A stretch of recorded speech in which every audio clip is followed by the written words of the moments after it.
So look, let me address your last point first. Yes, it will, but part of running an agency is things are always going to be exploding in your face. I'm serious, man. I think there's a common misconception when people hear scaling, they think it means that it gets easier too, but it doesn't. Like the more money you make, the bigger you get, the more problems you have, or it's the same problems. They're just a lot bigger, and there's a lot more on the line. So I guess the point with that is that don't be afraid to dive in because, Right. hey, what's up, man? So my point is don't be afraid to dive in because if you're constantly thinking that like I want to wait until I get this, I want to wait until I get this, it's going to be 2 years. That shit goes by like that. Yeah. So yeah, I mean, so now let's have this conversation about how to do that. So talk to me a little bit more about your team. Who do you have? Where are they located?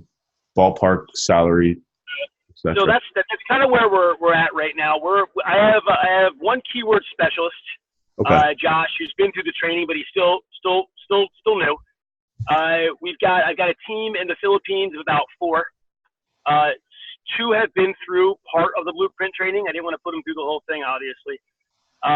We've got a server admin who takes care of the basic server information, getting everybody set up, that whole process. Mhm. We're thinking about using him in the beginning when you send that email out for the acquiring all the stuff that you need to get Mhm. to even get rocking and rolling. Mhm. From a salary standpoint, I have most people on hourly, and then we've got our other, and that varies anywhere from minimum wage to the rates in the Philippines, Yep. all the way up to usually between some project managers are about $30 to $40 an hour, and then my designers that are these guys are hourly and freelance. So we're running into a challenge really. Mhm. Will range anywhere from $60 an hour to $85 an hour, depending on the type of quality that I need. Okay. But I've got one developer team that's over in Argentina. Okay. It's only an hour difference. You know what I mean? So I'm not dealing with the BS. And you're using them for what, like WordPress? Yeah, for WordPress dev and design. Okay. And they've been doing pretty well. And I always have a few freelancers out there. One in Philly, Sergio, about $35 an hour. Okay. But I just feel like I'm constantly I follow a book called Traction, like Mhm. Gino Wickman. Okay. Have you heard of that before? I have not. No. Fill me in. Great book, but it's if you have these level 10 meetings, and it's hard to have a cultural meeting with freelancers. Yeah. They're not going to care about. No one will, but they're not going to care about your business as much, and you can't really set expectations either when you're doing a 1099. We know that story. Yeah, of course. Rare, No, so, they're that's working. That's where I'm like, should I go and just get an SBA loan, and maybe just get all my problems in one place? You know what I mean? And kind of go out and take that route since I know I have strong sales acumen. You're saying take out a loan to pay for local people, better talent. Yeah, Local. Yeah, get a 200 and some $1,000 loan.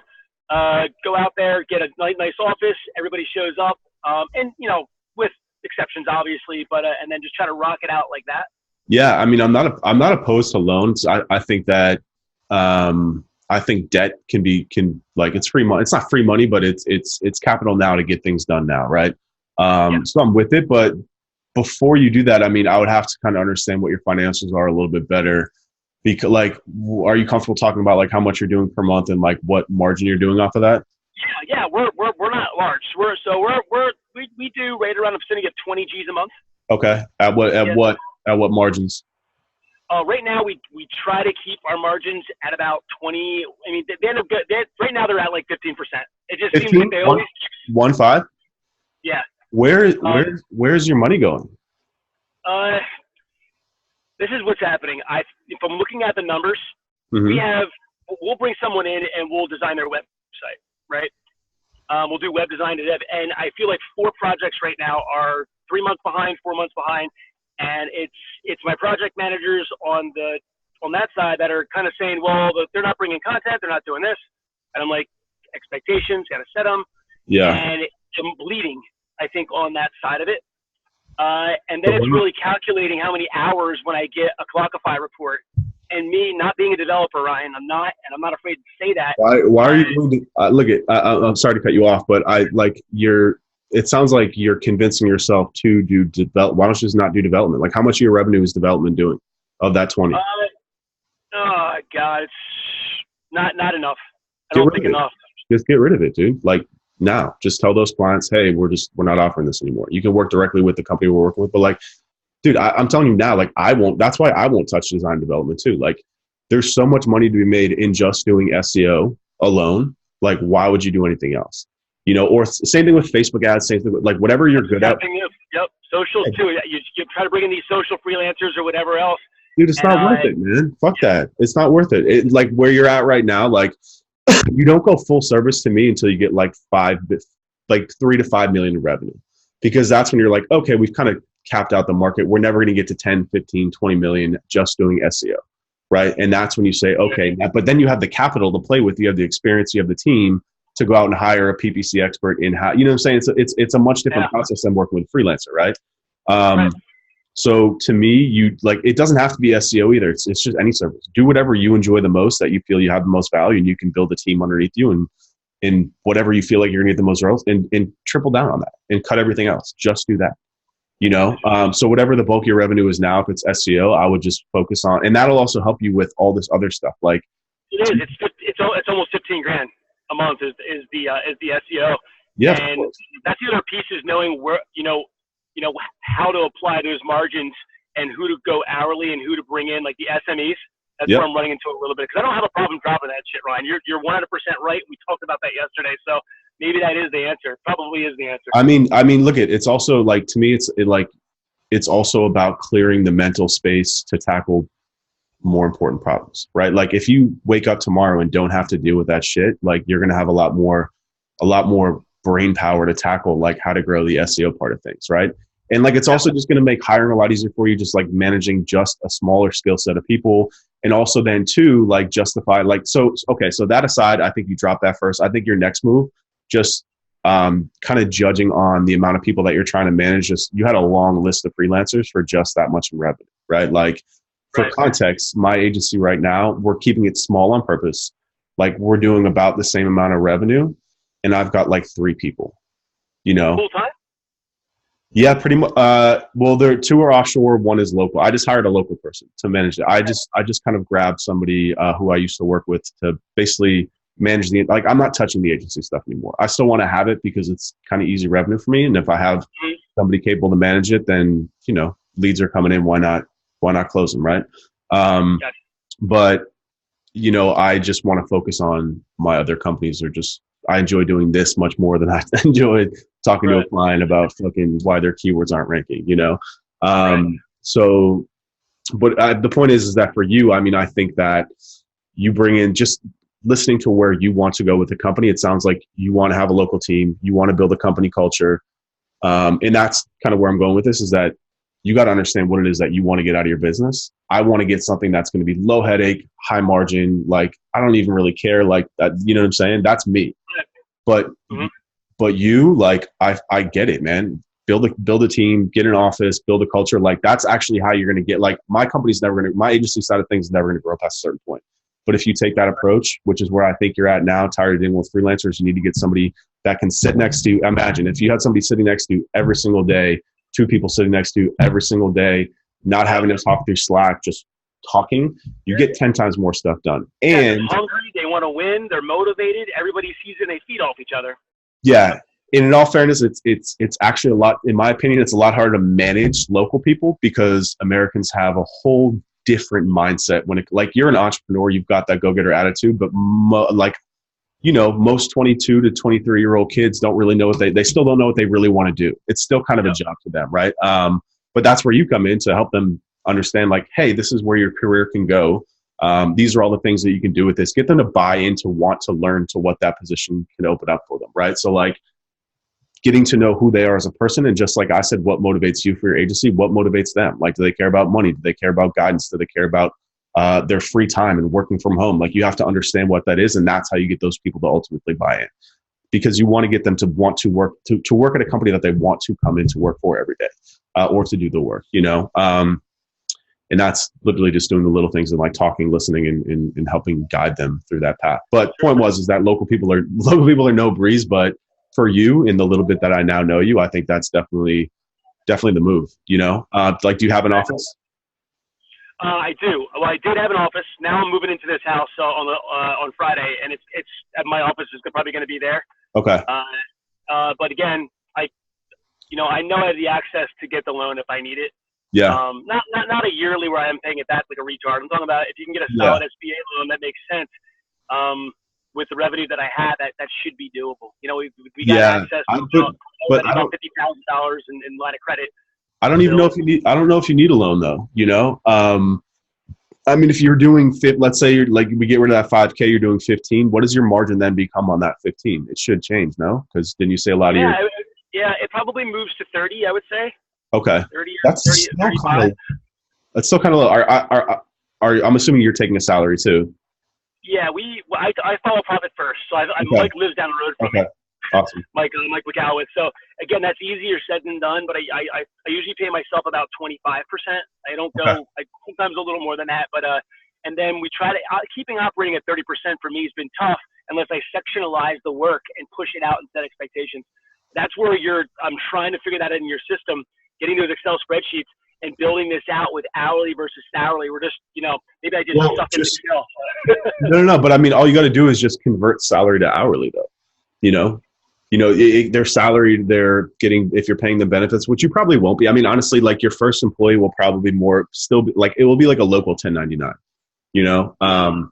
that's actually the easy way to do it instead of like diving all into like the HR side of things and, getting a W-2, like all that. It's just a lot easier and faster to get, because honestly too, like you're going to churn through a couple of people that are probably not going to work out for you. So it's much easier to manipulate a 1099 agreement than a W-2, Right. It's a lot easier to fire people, and you're going to fire. I mean, it just happens. I mean, I went through, I mean, you know how it is. So, I would say you're going to 1099 him, and that's going to be an hourly relationship anyways, Who do you recommend? Do you recommend hiring? Like for now, if I get rid of the mess, and here's the thing: the guys that we're building the websites for, are paying me $3,000 a month or $3,500 a month in revenue. So we're almost finished with these sites, and once they're done, I'm just not gonna. I mean, they're like the last three. I didn't bring any more on for exactly that reason. These last 3 or 4, I'm done. But when you got that coming in, how do you know who to hire first? From an SME standpoint. We're talking about SEO now, right? Yeah, just SEO. So let's just assume that I'm dropping everything else and I'm doing, which I'm 90% to do that. I mean, I need to understand more about you and what you enjoy doing and what you spend your time doing. Are you doing, like, who is going in and like doing the actual SEO on a website, the strategy? Who's responsible for that? That's the thing. I've got freelancers. I got part offshore. I've got Josh who's doing a lot of the keyword analysis, and I don't even have a content. So point is not you, right? No, it's definitely not me. Okay. I'm not even interested in doing anything that resembles that. I'm more of a closer, go out there, talk, speak, and close business like we should be doing. Got you. Then I would suggest hiring. So like I was going to say, to me, your first hire should either be some sort of like a project and account manager, or an SEO lead, right? That SEO to me. So that's who I would hire. I would hire somebody. I would try and get somebody who you're probably going to want to pay. Like, where are you located? North Jersey. North Jersey. Okay. So I don't know what's entry level there, like 40 to 50. Yeah, between 40 and 50, depending. What's cool is if you can offer the training behind it and the value, and where we're going in the vision, you can come down to about probably 45, somewhere around there. Okay, so you could probably get, so that comes to what, 40? Let's call it 45 divided by 12. So that's $37.50 a month. That's actually not too bad. I would put out a couple of job offers for people who are like 1 to 2 years of experience. Must have experience on WordPress. Must be like, must know how to work in WordPress, all that stuff. And make sure you like test these people on these skills too. When you interview them. You mean when you say test, you mean like just have them build stuff on the server, or we have a sandbox with all the Excel with a cloning of the project management worksheet? Yep. So what I would do would be to just have them.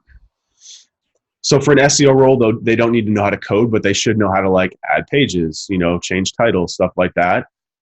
because that's going to fall under their purview. They should all, this person, I like to hire somebody here who's got SEO experience, but they're more on the communication side in terms of like being able to write, being able to like email, like that type of stuff. Because you're also going to want this person to talk to clients. So I like this person. I like to be a good communicator, analytical type thinker. And, if you can get someone who has those skills, and then, is like, I always look at their social media profiles too, especially young kids. Like, you want somebody who's active on social media, let them be themselves, but obviously behaving in a way that's representative of a company or whatever, blah, blah, blah. But, you want people that know how to use the internet every day, right? Like they understand what ads are, like that type of stuff. So that's kind of what I look for. And aside from that, you don't have much wiggle room at that price. You can't ask for someone who's got years of experience. You can't, get someone who's an advanced SEO. You get someone with a base of knowledge that then you can give the entire blueprint to. You're just like, just go watch this. Come back in a week. We're actually building a learning plan into the blueprint for stuff like this. So it's like it's going to be a 10-week learning plan. That's going to be like a guided, basically kind of like test, quizzes, everything. So that way, so that way you can just look at it and be like, yep, she's done. So that would be who I would hire. And then you just convert that to an hourly cost to the business. Are they wearing? So you mentioned before about being careful of keeping some of the SME siloed, like the content versus keyword, because like my guy Josh, he's pumped to go start learning the content area and learning the next level. But are you saying bring someone in who has the ability to dive into all those different areas, those modules, if you will? Yeah. So this person is basically going to become the manager of the offshore team, right? I think that's the other layer that you need to build is like, you need to stop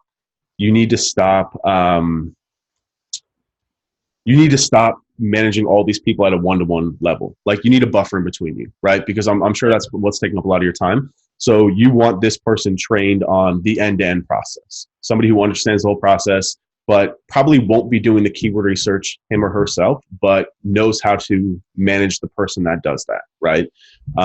So that person can just manage the entire, they're basically going to be like a PM. That's kind of what the SMEs become, especially at your level, where like you can afford to hire one person and they better be good. But you can't afford to. So he or she is going to need support to help get this stuff done. So that person basically needs to understand the whole system, the whole framework, understand how to build project plans, how to move things around.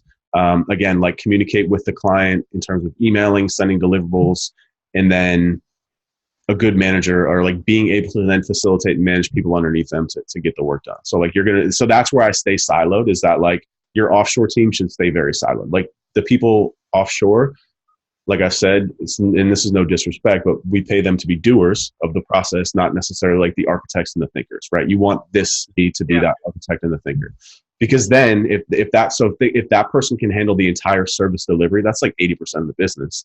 Then you can focus more on dumping more clients into the fire, because at that point, you're on page.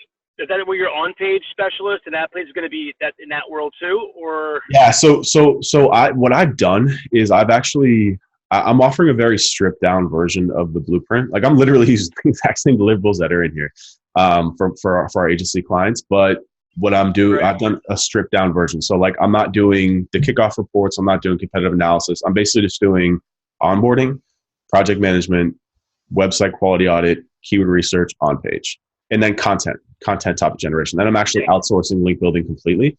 And I'm making them write the content, right? So it's basically just like the SEO, whatever. And because I've stripped that down, I've been able to kind of fine tune I've been able to get more from my offshore people because I'm asking them to do less. So that person too, I'm hiring the offshore people that work for me are writers. They've written for like Search Engine Journal. They're like really legitimate, like writers. Yeah, but they're in Pakistan. But because I know that they know how to write and they understand the industry, I'm then able to use them, deploy them for keyword research, in basically on page and like writing page titles, stuff like that, and then content topic generation. right? And then I have somebody who handles like the more technical side of things. But that's it. So I basically got two of those people in that role that are doing like the keyword research, on-page content, topic generation. And then I've got one person he's also the dude that I hired. He's handling kind of like the website quality audit, some of the more advanced conversations. And then after that point, though, then it gets like kind of pushed to the offshore team. And that's when like the SEO is really like a lot of it's being done, like the keyword research, the on-page, blah, blah, blah.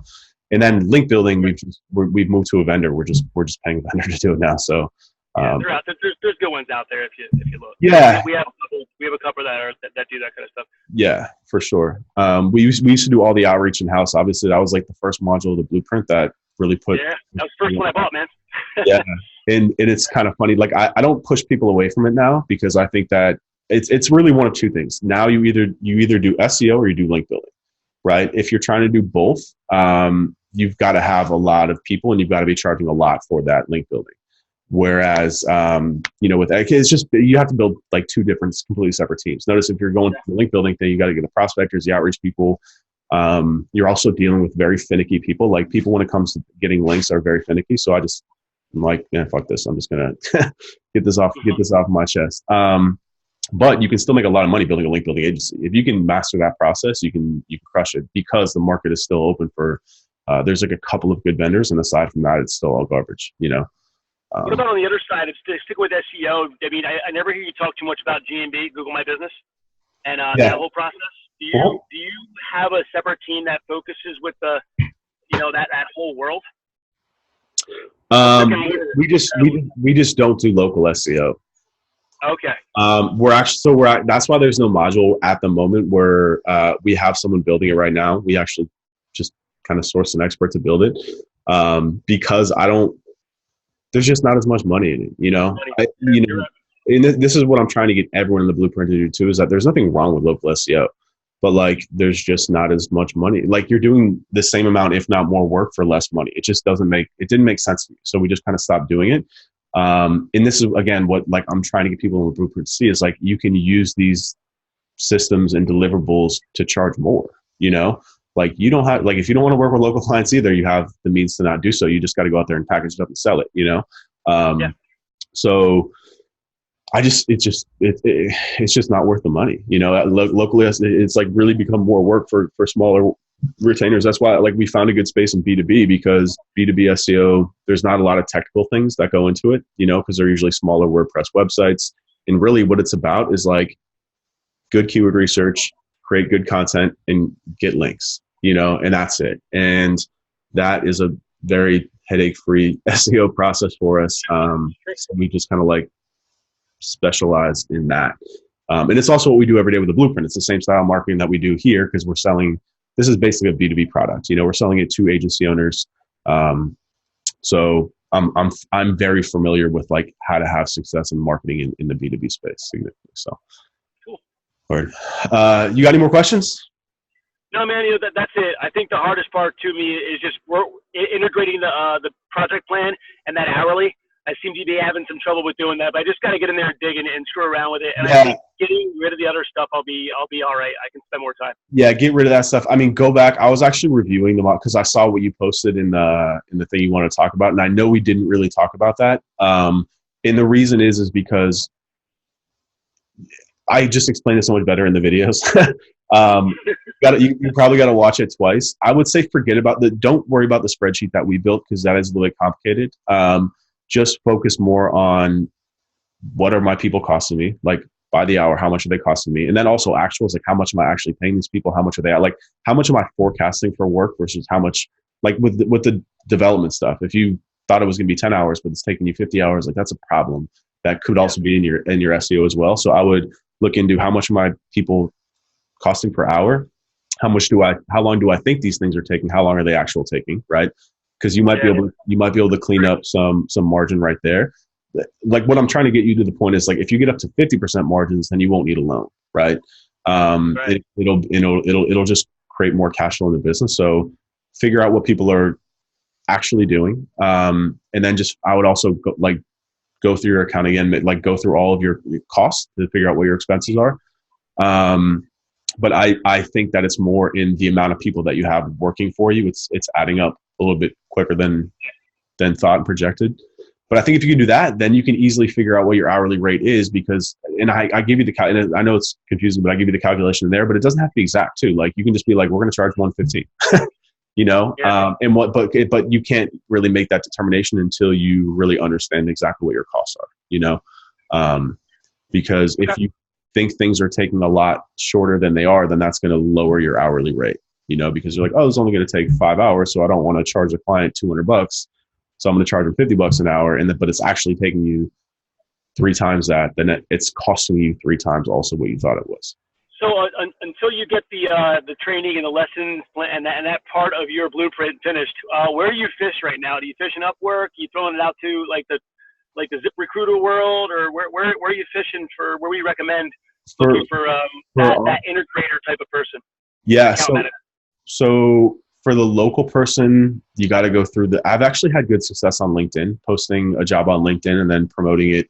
You have to pay to promote it, but it's worth it. I've had good success with that. Right. Kind of just like asking around for people in a network. It's tough to hire locally, man. Posting on my Instagram, you know, asking my girlfriend to post stuff like that.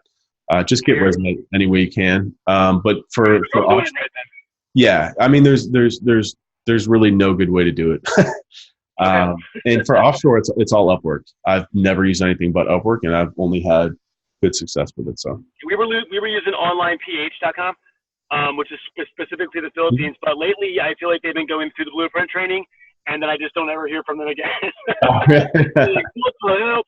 I think we're going to gravitate back to Upwork, you know, and make sure we get some I's dotted and T's crossed with their qualifications before we even put them through blueprint. Because I feel like the last 4 or 5 I've put through, they've gone through, and then they just literally they either ghost or maybe they're just like, oh, wait, I'm not following this process. And yeah, you know, so something else that we're really excited that we're working on is we are working on. We just kind of have like a very tentative partnership with an outsourcing company. That's all they do is outsourcing. And the guy's been like kind of knocking on our door. He's been through the blueprint. He wants to train an army of like people who are trained on the blueprint. He's going to pay his staff to learn it. Yeah. He's got a team of 50 people in India, and he really wants to do it. So we're letting him train them. And the goal is to build enough people that go through the blueprint learning system. They take the quizzes. We then have a final like conversation with them, and we give them kind of our stamp of approval, saying like this person's been through the blueprint. You know, we can't guarantee that they're going to be successful, but like here, and we're going to make those people just available through the jobs channel and the Slack channel. And we're not taking anything from it, just to like there's such a huge need that I'm hearing for kind of like trained offshore talent that we want to do that. And then also what we're going to be doing is done for you services. So like if you're like, damn, like I can't find a keyword research person, like we're going to be launching the blueprint services where you can pay us to do keyword research. So basically that's fantastic, because what happens is guys like me, if I'm out, I was in the city yesterday, and you say you do 4 or 5 proposals, and then 2 people call you back from 6 months ago because you stayed in touch, right? And all of a sudden, boom, I can get smacked like by the end of the year with $20 grand a month, and that can put me out of business, dude.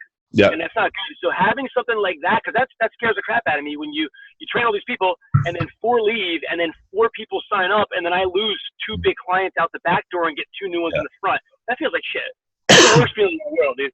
So that's a great thing to have when those kind of things happen while you're trying to scale. So that's a great idea.